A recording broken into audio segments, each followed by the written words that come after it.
Cada amanhecer não é apenas o início de um novo ciclo de horas, mas uma dádiva divina, um lembrete silencioso de que a misericórdia do Senhor se renova em nossas vidas.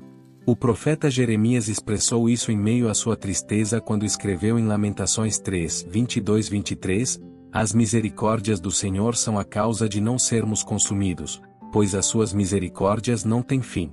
Renovam-se cada manhã, grande é a tua fidelidade. Essas palavras surgiram em um cenário de ruínas e lágrimas, quando Jerusalém foi destruída e o povo sofreu as consequências de seus pecados. No entanto, mesmo em meio às cinzas e aos escombros, Jeremias ergueu o olhar para lembrar que cada amanhecer era uma nova oportunidade de confiar na fidelidade de Deus. Você consegue perceber isso?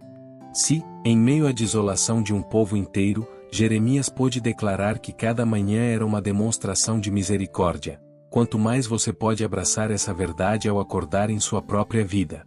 Ao abrirmos os olhos todos os dias, temos aquele momento sagrado, quase imperceptível, em que podemos decidir se caminharemos sob o peso de nossas forças humanas ou se confiaremos o curso de nossa jornada ao Deus que governa os céus e a terra. Naquela época, os israelitas entendiam que o sucesso de seus dias não dependia da abundância de recursos ou da força militar, mas de quanto dependiam do Senhor. A Escritura em Provérbios 3, 5, 6 nos lembra: confie no Senhor de todo o seu coração e não se apoie em seu próprio entendimento. Reconhece-o em todos os seus caminhos, e ele endireitará as suas veredas. O sábio Salomão escreveu isso em uma época de prosperidade e esplendor em Israel, mas alertou que a verdadeira segurança não estava no ouro ou na sabedoria humana, mas em confiar completamente em Deus. Hoje, essa mesma decisão é sua.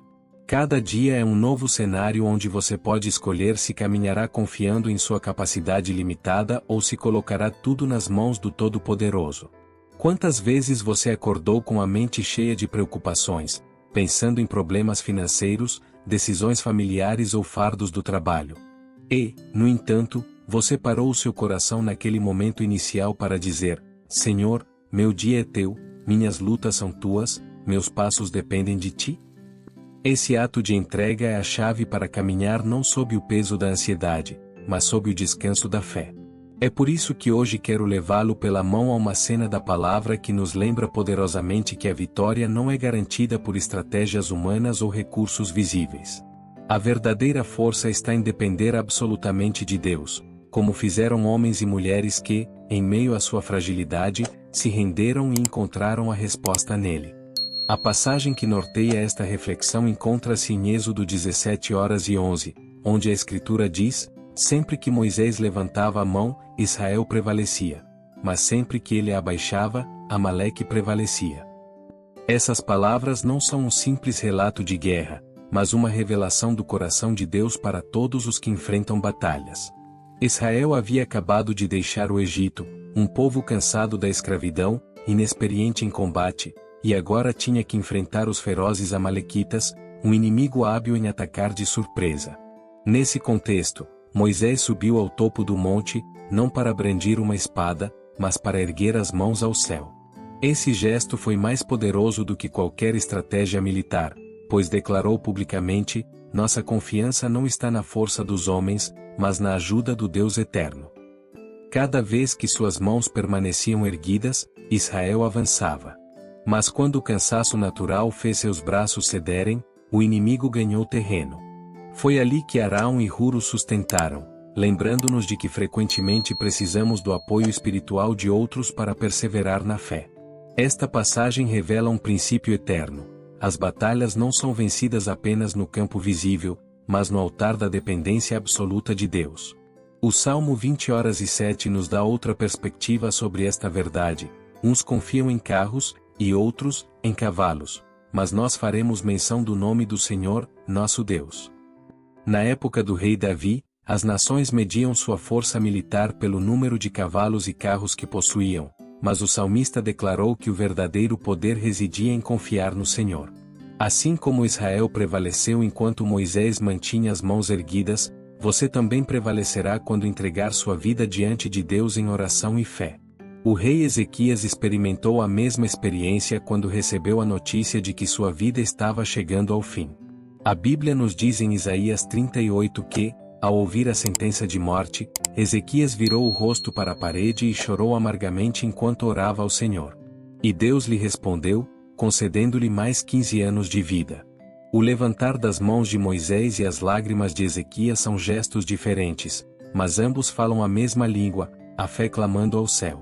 Hoje, a passagem do Êxodo não é apenas uma lembrança histórica, é um convite pessoal.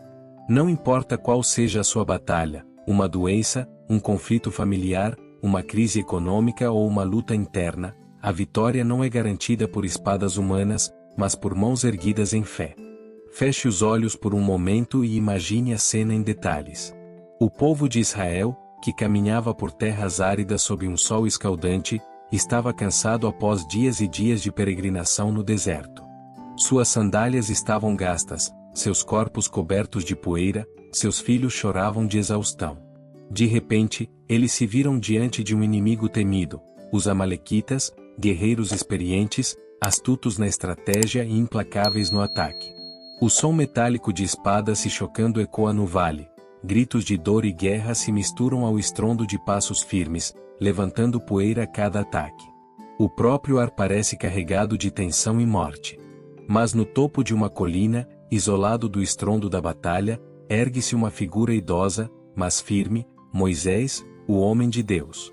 Ele não empunha uma arma, não segura um escudo, mas estende os braços em direção ao céu em um gesto que transcende a humanidade.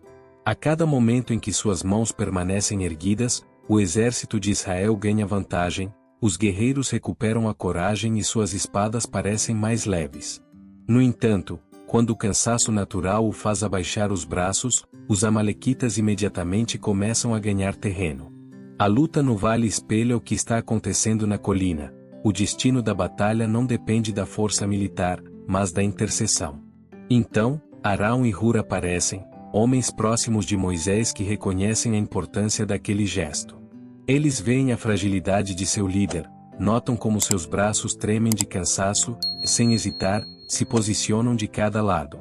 Oferecem-lhe uma pedra como assento e cada um segura uma de suas mãos. E assim, unidos, permanecem até que o sol se ponha no horizonte e o Senhor conceda a vitória ao seu povo. O que começou como um gesto solitário de Moisés acabou sendo um ato comunitário de fé, porque quando alguém se cansa, Deus envia outros para sustentá-lo. Aquele ato de levantar as mãos foi muito mais do que um movimento físico. Era uma linguagem da alma, um clamor silencioso que proclamava: Senhor, dependemos de Ti, não da nossa própria capacidade. Era a confirmação de que, embora houvesse luta no vale, havia intercessão no topo da montanha. E essa verdade permanece válida hoje. Sua batalha não é definida apenas pelo que é visível, mas pelo quanto você confia na oração e no Deus eterno que luta por você. A cena de Moisés inevitavelmente me leva a outra história pouco contada, mas profundamente significativa, a da viúva de Sarepta, na época do profeta Elias. Era uma época de seca prolongada, o céu parecia nublado, os campos estavam rachados pelo sol escaldante e a fome se espalhava por toda a região. Em meio a essa crise, uma mulher pobre, mãe de um menino, estava à beira do desespero. Seu armário estava quase vazio, apenas um punhado de farinha e algumas gotas de óleo.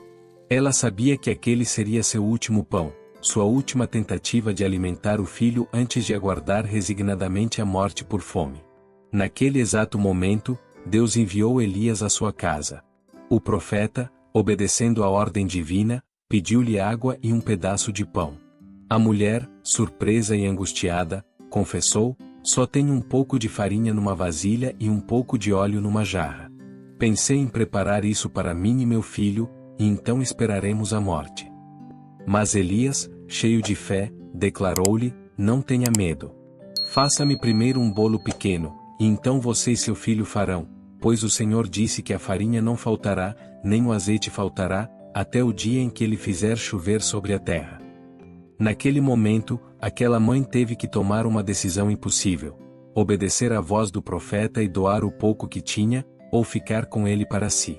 E em um ato de fé semelhante ao de Moisés erguendo as mãos, ela se rendeu à vontade de Deus além da lógica. Ela preparou o pão, o deu, e então o milagre aconteceu. a jarra nunca se esvaziou, a jarra nunca parou de derramar azeite, em meio à seca, sua casa não faltou comida. Ambas as cenas, a de Moisés no monte e a da viúva em Sarepta, nos ensinam a mesma lição eterna. Quando levantamos as mãos em sinal de rendição, quando doamos o pouco que temos, mesmo que pareça ilógico, Deus responde. Ele luta batalhas que não podemos lutar, carrega fardos que não podemos suportar e abre caminhos onde a esperança parecia extinta. Hoje, quero te perguntar, que farinha e que azeite você guarda no seu coração como a última coisa que você tem? Qual é essa força mínima que você ainda retém, esse recurso limitado, essa última tentativa que você tem em suas mãos? Porque é justamente ali, nas pequenas coisas, que Deus se glorifica e as multiplica. Escrita nos comentários, qual é a batalha que hoje precisa que você levante as mãos ao céu? Compartilhe e vamos orar juntos. A palavra de Deus nos lembra constantemente que a força humana tem um limite bem definido, mas a ajuda do Senhor nunca se esgota, nunca é adiada ou encurtada. O profeta Isaías expressou isso com pungente clareza em Isaías 42:29, ele dá força ao cansado e multiplica as forças ao que não tem forças. Essas palavras foram escritas em um momento em que o povo de Israel estava abatido, exilado em terras estrangeiras, sentindo-se abandonado e fraco. Era um povo sem exército, sem nação, sem templos, sem poder humano para sustentá-lo. E em meio a essa fragilidade, Isaías os lembrou de que o Deus eterno, o Criador do céu e da terra, tinha o poder de renová-los, fortalecê-los, erguer aqueles que nada tinham. Essa mesma promessa permanece viva para você, quando a vida o deixa sem forças, quando as lágrimas o desgastam e você sente que não consegue mais prosseguir, o Senhor vem para multiplicar o pouco que lhe resta e transformá-lo em nova força. O apóstolo Paulo também reafirma isso em seu testemunho pessoal quando escreve em 2 Coríntios 12:9, a minha graça te basta, porque o meu poder se aperfeiçoa na fraqueza. Paulo não era um homem comum, era um apóstolo cheio de revelação, mas também carregava um espinho na carne que o fazia sentir-se fraco e limitado. Ele mesmo implorou a Deus que removesse esse fardo, mas a resposta de Deus foi diferente, a minha graça te basta, porque o meu poder se manifesta na tua fraqueza. Assim, Paulo entendeu que não era forte em si mesmo, mas porque na sua fragilidade Deus brilhava mais. Moisés, da mesma forma, não venceu porque tinha energia infinita, mas porque na sua exaustão, quando não aguentou mais, Deus mostrou a sua glória através dele. E essa promessa também é para você hoje. Mesmo que suas mãos tremam, mesmo que sua voz mal consiga orar, todo o céu se curva para lutar por você. O salmista também compreendeu isso e expressou no Salmo 2:1-2, elevo os meus olhos para os montes, de onde me virá o socorro? O meu socorro vem do Senhor, que fez o céu e a terra. Este cântico surgiu enquanto os peregrinos subiam em direção a Jerusalém, cansados da jornada e ameaçados pelos inimigos. Elevar os olhos era um ato de esperança, uma declaração de que o socorro não vem do visível ou do humano, mas do Senhor que a todos sustenta. Moisés ergueu as mãos, o salmista ergueu os olhos, e hoje você pode elevar o seu coração com a certeza de que o seu socorro vem do mesmo Deus que nunca falha, que nunca dorme nem se esquece dos seus. E aqui eu lhe pergunto, em que área da sua vida você sente que não tem mais forças? Onde você precisa que Deus multiplique o pouco que lhe resta? Que oração trêmula aguarda para ser sustentada pelo poder do Senhor? No Novo Testamento, essa mesma verdade brilha intensamente novamente. O livro de Atos, capítulo 16, nos conta um episódio chocante na vida de Paulo e Silas. Depois de pregarem em Filipos e libertarem uma jovem oprimida por um espírito, eles foram injustamente acusados, cruelmente açoitados e jogados em uma prisão escura. Suas costas estavam laceradas, seus corpos doíam e seus pés estavam presos em troncos. Humanamente falando, não havia esperança, tudo estava fechado. Mas em meio àquela escuridão, em vez de se renderem à dor, eles ergueram suas vozes em oração e em cânticos de louvor. Naquela noite, hinos ecoaram pelos muros da prisão, e todos os prisioneiros ouviram. De repente, um terremoto sacudiu o local, as portas se abriram, as correntes foram soltas e o que havia sido uma noite de opressão tornou-se um testemunho eterno de vitória. Embora suas mãos estivessem atadas, sua fé era livre, e essa fé liberou o poder de Deus. Esta história se conecta com a promessa do próprio Deus em Jeremias 33:3, clame a mim, e eu responderei e lhe direi coisas grandes e ocultas que você não conhece. Jeremias ouviu essa palavra enquanto estava na prisão, quando tudo parecia acabado, e ainda assim Deus lhe revelou que o impossível poderia se tornar possível. Assim como Moisés levantou as mãos, como a viúva ofereceu seu último pedaço de farinha, como Paulo e Silas cantaram à noite, hoje somos lembrados de que levantar as mãos, clamar e depender são a mesma linguagem da fé. É por isso que quero convidá-lo agora a fazer isso juntos. Talvez o seu vale de luta hoje não se pareça com o de Israel ou Paulo, mas pesa tanto quanto. Sua família pode estar cambaleando, sua saúde pode estar debilitada, a economia pode estar difícil ou sua fé pode estar abalada. Seja qual for a sua batalha, lembre-se de que você não está lutando sozinho. Assim como Moisés teve Arão e Hur para apoiá-lo, você também tem um Deus que não permitirá que você caia, um Pai que lutará por você. E eu lhe pergunto, qual é a sua prisão hoje? Que correntes você precisa quebrar?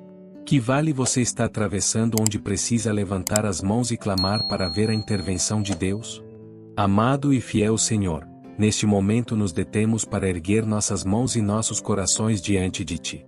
Não viemos com a arrogância daqueles que acreditam ter tudo sob controle, mas com a humildade de filhos que reconhecem que dependem da graça de seu Pai. Obrigado, Senhor, porque, embora nossos dias sejam cheios de lutas, Tu renovas Tuas misericórdias todas as manhãs. Obrigado porque, como diz a Tua palavra no Salmo 46:1, Tu és o nosso refúgio e fortaleza, socorro bem presente na angústia. Hoje iniciamos esta oração com gratidão, porque, apesar das nossas batalhas, continuamos de pé por causa do Teu amor. Pai eterno, queremos entregar a Ti tudo o que somos e tudo o que temos. Reconhecemos que sem Ti nada podemos fazer, mas contigo tudo é possível. Assim como Moisés ergueu os braços na montanha, hoje levantamos nossas mãos em sinal de rendição. Dizemos a Ti, não lutamos sozinhos, Senhor, Tu lutas por nós. Olha para as nossas fraquezas, as nossas limitações, os nossos medos e cobre-os com a Tua força. Como disseste a Paulo, a minha graça te basta, porque o meu poder se aperfeiçoa na fraqueza. Hoje abraçamos essa verdade. Intercedamos primeiro pelas famílias. Senhor, conheces cada lar representado nesta oração.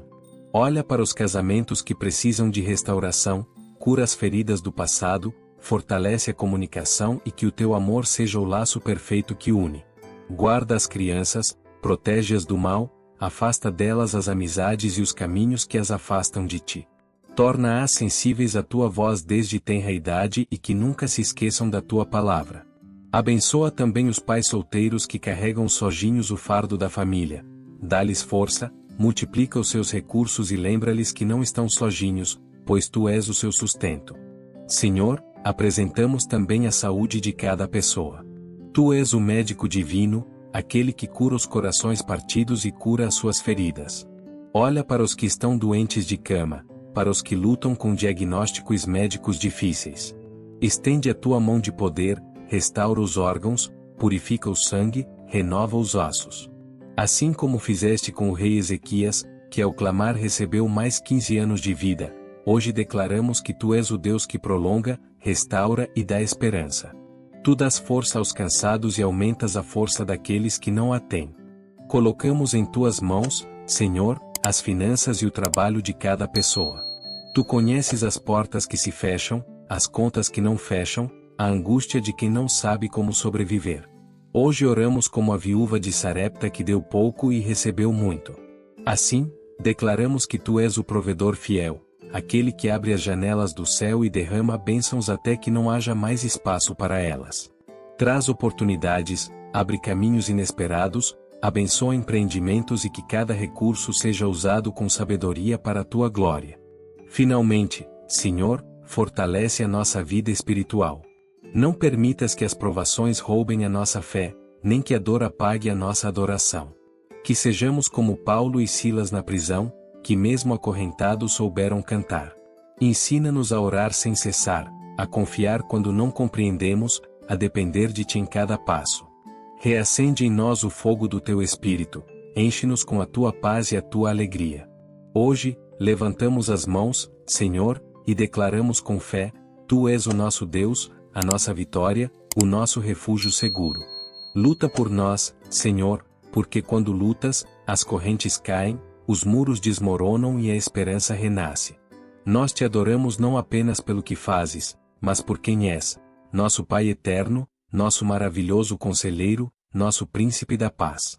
No poderoso nome de Jesus, oramos, confiando que o que pedimos segundo a Tua vontade já está em Tuas mãos. Amém e amém.